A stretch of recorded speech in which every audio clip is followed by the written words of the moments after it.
Este lunes 4 de marzo, los limeños asistimos a un espectáculo increíble. 130 buses del corredor morado fueron retirados y en su lugar 500 microbuses y clústeres de distintas empresas, entre comillas tradicionales de transporte, tomaron su lugar. Una deuda de 300 millones de soles impidió que durante 2 días el corredor morado pueda continuar con su recorrido, deuda que el Ministerio de Economía se negaba a cancelar hasta que para el miércoles 6 se logró un acuerdo y se reanudó el servicio. Más allá de los aspectos financieros y legales de este pleito, sorprende cómo es que muchos usuarios del corredor morado aceptaron sin más el retorno del transporte informal. La indignación presente en redes sociales no se hizo sentir en las calles. Los pasajeros siguieron desplazándose como podían y no hubo ninguna medida de fuerza. De hecho, varios usuarios esperaban que llegara este momento. La caída del corredor morado, que podría darse también en los corredores azul y rojo, representa el ocaso de la reforma del transporte, que debió dar a la ciudad de Lima un sistema integrado formal, rápido y seguro, como tienen la inmensa mayoría de ciudades grandes de América Latina, por no hablar del primer mundo. Entonces, ¿por qué tanta gente no salió a defenderlo?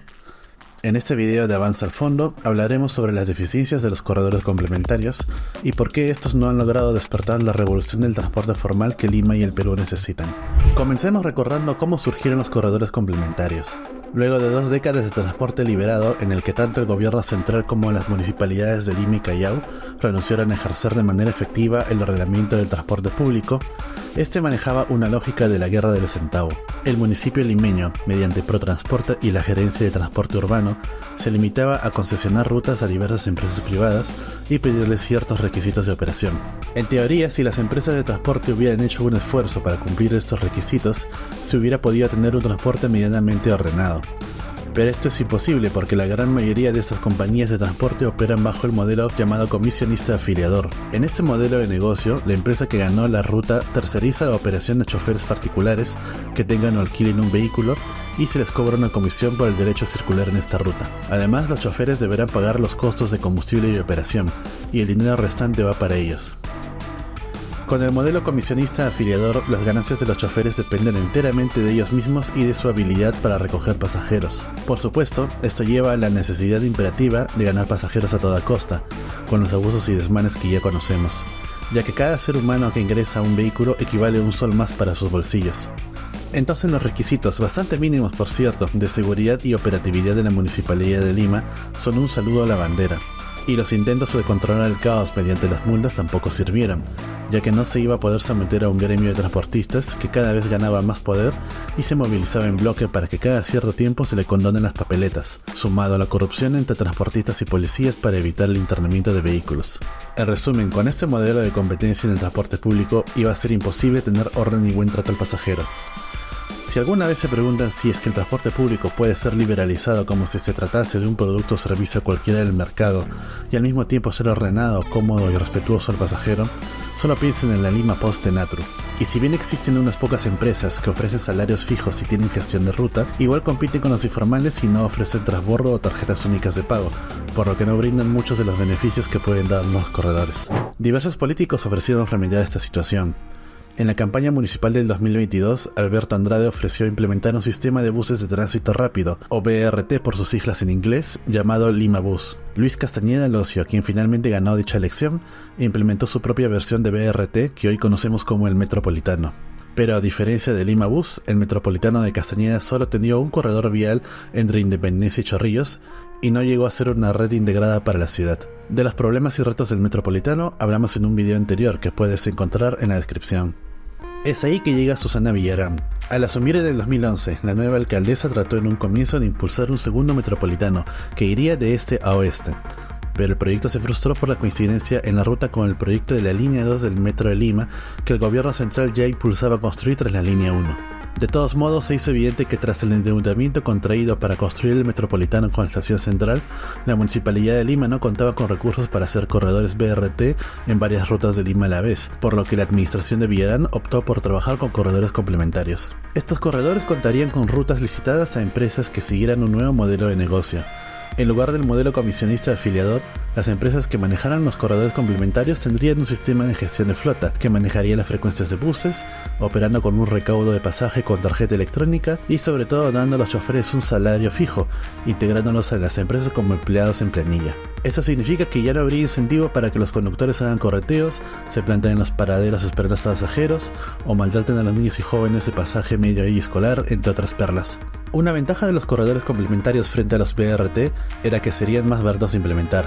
Podían usar la misma infraestructura de paraderos y pistas de los buses tradicionales, agregando solo nueva señalización, repartiendo tarjetas para el pago del pasaje y colocando fiscalizadores para que el transporte informal no circulara por la ruta. Y es así como se comenzó con la licitación de las rutas Arequipa-Tacna-Garcilaso, Javier Prado en la Marina Fawcett, Carretera Central Venezuela, San Juan del Lurigancho Brasil y Panamericana Norte de Evitamiento, Panamericana Sur. Se esperaba que estos 49 paquetes de rutas, con sus corredores de integración de alimentadores, abarcaran el 40% de todos los viajes de Lima metropolitana. Entonces, ¿por qué no se completó el proceso?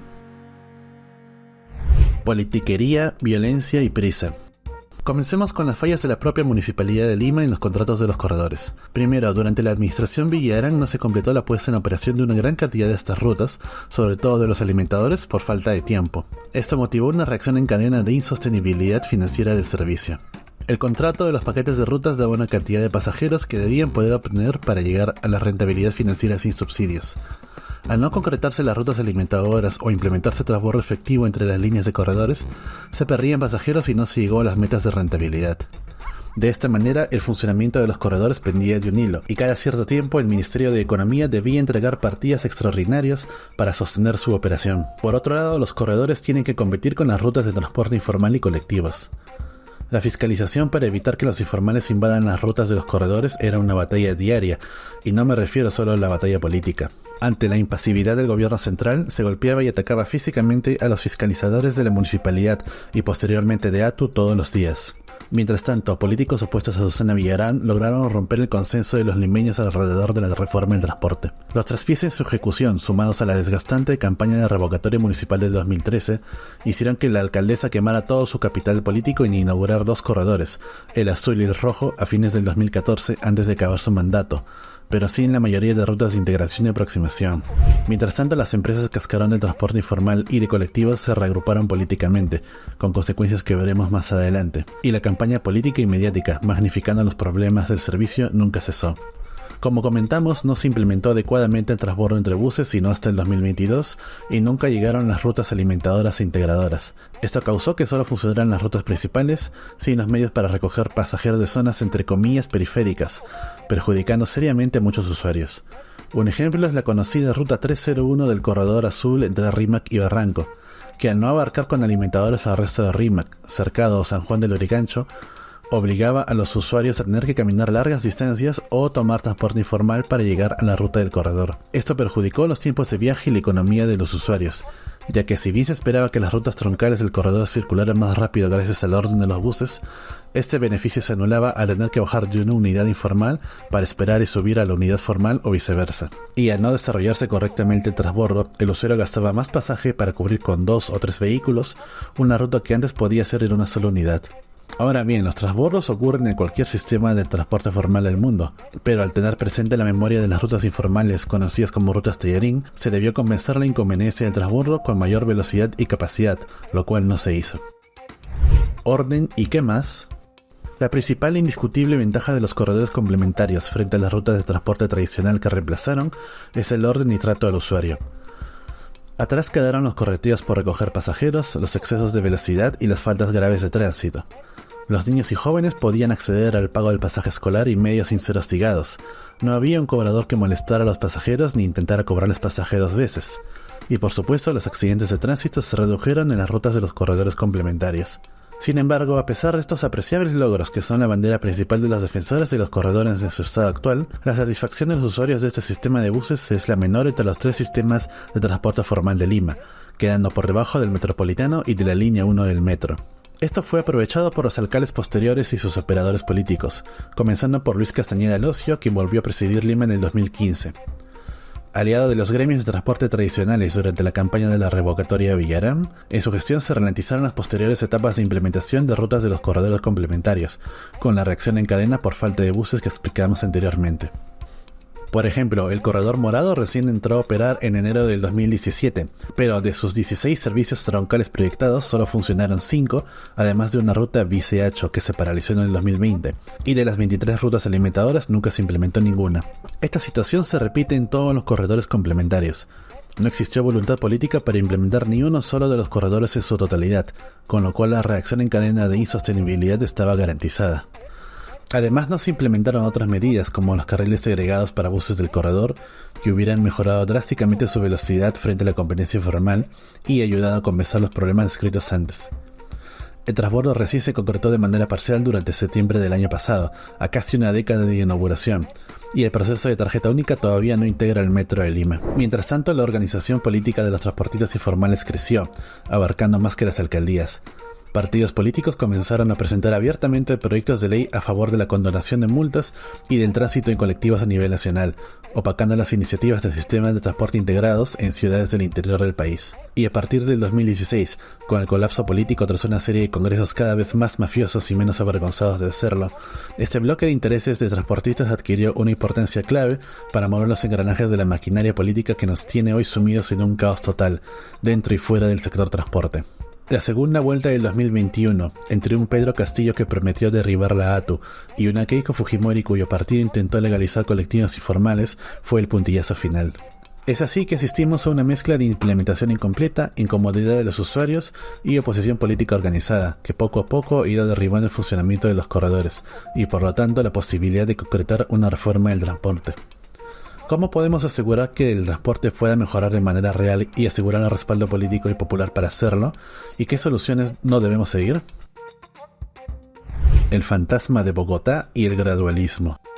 En los últimos años, diversas personalidades, incluyendo especialistas y entidades internacionales, han propuesto un modelo de transporte basado en troncales de buses BRT como el Metropolitano, o más bien como el Transmilenio de Bogotá, Colombia. Citan el orden, cobertura de rutas y sistema de gestión de la red de la capital colombiana como un modelo a seguir para Lima Metropolitana y el Callao, asegurando de que con una red de BRTs los usuarios podrán desplazarse casi tan rápido como con un metro convencional, pero a un costo y tiempo de mucho menor de construcción. Ahora bien, una red de corredores BRT bien implementada sí tendría un impacto positivo en muchas rutas y beneficiaría a un gran número de usuarios, especialmente en horas valle y en rutas de mediana y baja demanda. Sin embargo, Lima Metropolitana tiene una serie de rutas con una demanda muy superior a la que cualquier BRT podría soportar, por lo que estas rutas claves colapsarían y el daño afectaría a todo el sistema. Esto ya se ve en el Metropolitano de Lima, que como vimos en el video sobre este sistema, transporta aproximadamente a más de 500.000 pasajeros por día, con un estimado de 15.000 pasajeros por hora sentido en la troncal.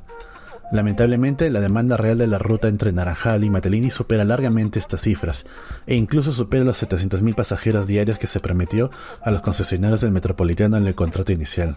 Con 14 años de diferencia y la ampliación a Caraballo, estamos seguros de que estas cifras son aún más alarmantes, tal vez cercanas al 1.000.000 de pasajeros, lo que explica las largas colas para abordar buses que no podrían ser resueltas aún si se contara con más unidades. Un BRT con buses biarticulados y varias rutas convergiendo en una troncal como el Transmilenio del Bogotá podría llegar en teoría a transportar 45.000 pasajeros por hora sentido. Esta cifra, que de por sí es extremadamente optimista y requiere que los pasajeros vayan como sardinas y con una velocidad real menor, sigue quedando corta ante los 70.000 pasajeros por hora sentido que promete la línea 3 del metro de Lima con mayor comodidad y velocidad. Es decir, una red de BRT colapsaría en varias de sus rutas troncales más importantes, llevando caos al resto de la red. Lamentablemente, en Bogotá este proceso ya se da con largas colas, desorden e inseguridad en las estaciones y unidades del que debiera ser el sistema de buses más ordenado de América Latina, resultando en una insatisfacción incluso mayor a la de los buses independientes entre los pasajeros de Bogotá, que la ciudad compita habitualmente con Lima por el peor tráfico de Sudamérica, y un gobierno colombiano que trata de enmendar construyendo una línea de metro con sus propios retrasos. Sobre el fascinante proceso de evolución de transporte público en Colombia hablaremos en otro video. Por otro lado, tenemos a quienes proponen que los corredores sean implementados gradualmente como en sus contratos originales, incluyendo las decenas de rutas integradoras y alimentación para cada uno, cuidando esta vez de que no haya competidores y se implementen bien el transbordo y carriles segregados. Esta idea es mucho más realista, económica y rápida de lograr y debería llevarse a cabo para reducir la sangría financiera del MEF, pero tampoco garantizará el triunfo de la reforma del transporte. Si se logra implementar todas las rutas para reducir los transbordos y se colocan carriles segregados, se mejorará la cobertura y la velocidad de las unidades. pero sigue habiendo un problema serio que es la capacidad del sistema. Un carril segregado de buses convencionales podría transportar alrededor de 9.000 pasajeros por hora sentido, cifra superior a los 5.000 que movería si tuviera que compartir el carril con autos, pero inferior a los 15.000 de un BRT como el Metropolitano y la octava parte de un metro. Por las estimaciones de los estudios de la red básica del metro de Lima, Arequipa deberá transportar a más de 30.000 pasajeros por hora sentido en hora punta, y Javier Prado a 40.000. Por dar algunos ejemplos de rutas que serían rebasadas. Asimismo, recordemos que una de las quejas de los usuarios de los corredores es tener que esperar más de 20 minutos para abordar un bus, y veremos que aún con una mayor cantidad de rutas, los usuarios tendrán que seguir esperando un largo tiempo porque también se recogerán muchos más pasajeros que antes, especialmente si la conveniencia informal es erradicada. Tampoco se contempla un tamaño mayor de los buses, ya que en el programa del bus patrón se buscaba integrar a los pocos empresarios que adquirieron buses de 9, 12 y 14 metros de largo, con capacidad de hasta 80 pasajeros por unidad. Y colocar más buses por encima de los mínimos del contrato sería problemático, ya que todavía se pretende una autosostenibilidad financiera que en la práctica es irreal. Los caballos delante de la carreta. Dicen que lo bueno se hace esperar y que una situación complicada no se resuelve de la noche a la mañana. Esto pareciera aplicar sobremanera en la problemática del transporte de Lima y Callao con sus múltiples capas. Sin embargo, el reformismo gradualista ha fracasado y volverá a fracasar si se insiste en él. Hay una población inconforme, escéptica y desconfiada, para quienes los corredores representaron un paso adelante y 2 pasos para atrás. Aprecian el orden pero pagan más pasaje, hacen más transbordos y demoran más en llegar a su destino. Aun si el balance es positivo para algunos, la mejora no es suficiente y ni lo es para todos, y de esto se aprovechan los políticos coludidos con las mafias del transporte informal, para arruinar al país en el transporte y en tantas otras cosas. Siendo todavía una democracia, se necesita convencer a la gente de que el transporte sí puede mejorar, ser superior en todos los aspectos y no solo en algunos, que el Estado puede trabajar en un sistema que realmente cambie su vida para bien. Lo bueno es que ya existe una muestra de este sistema, la línea 1 del metro de Lima. La línea 1 es, de lejos, el sistema de transporte público con mayor aprobación del pasajero limeño desde hace varios años. Su velocidad, capacidad, longitud y confiabilidad lo ponen muy por encima del metropolitano o los corredores complementarios. 600.000 personas lo usan diariamente y muchos de ellos están dispuestos a hacer transbordos o planificar su ruta con el metro, porque la velocidad y el costo sí lo valen. Entonces, ¿por qué insistir en que la reforma del transporte la lideren los corredores y no el metro? Históricamente, muchas ciudades y países han reformado sus sistemas de transporte mediante los buses, porque existía el consenso político y social alrededor de ello, incluso para soportar los errores como en la implementación inicial del Transantiago de Chile y el ejemplo bogotano. Pero este consenso no existe ni existirá en el Perú.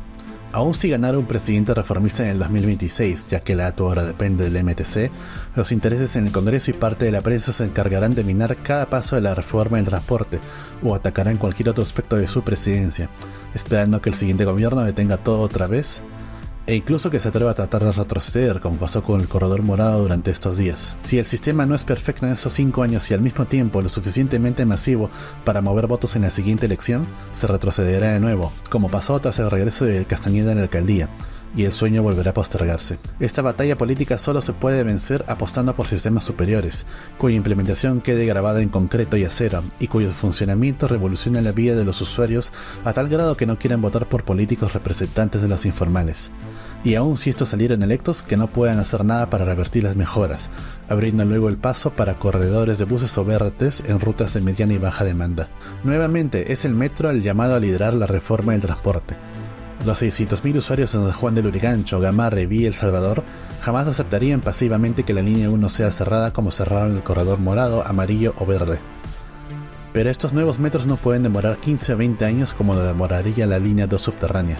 Pueden y deben hacerse en 5 años, 4 líneas a la vez si son elevadas, y casi el mismo costo que un subterráneo. Como comentamos en nuestro video sobre los monorrieles, solo los sistemas elevados pueden hacerse rápidamente con las capacidades del Estado, ya que este no puede expropiar rápidamente terrenos, liberar interferencias para excavaciones, ni compensar adecuadamente a los vecinos y dueños de negocios, siendo muy claros los ejemplos de la línea 2 en la carretera central y las quejas de los vecinos en Ate y Callao.